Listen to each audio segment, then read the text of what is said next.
sama-sama ang kanilang team. But what the hell, boy? And looking at their upper seed qualification, si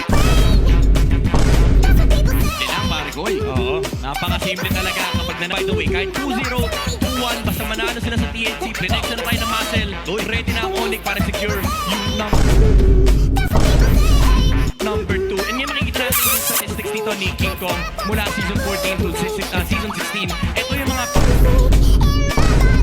pinaka-naging dominating niyang season. I would say no, no S4 din talagang very clear na super dominating.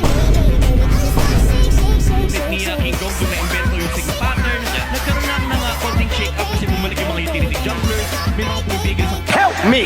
kanyang mga rotation. But overall, this is still really impressive. Mula kay King Kong holding one of the highest gold per minute record as a jungler. And of course, yung Help me! casting kanyang GPM because of his aggressive nature with Onyx Philippines. I'd like to thank lahat ng ating mga world title winning junglers. Mapa King Kong man yan, mapa Wais man yan. Pupunta tayo sa Pro Team comparing their stats dito sa ating screen sa ngayon. Nakakalamangan si Zaida sa average kills pero sa mga sa mga ibang statistika dito ay lamang na ata si King Kong. Very interesting to kasi again, nakita naman natin si Zaida and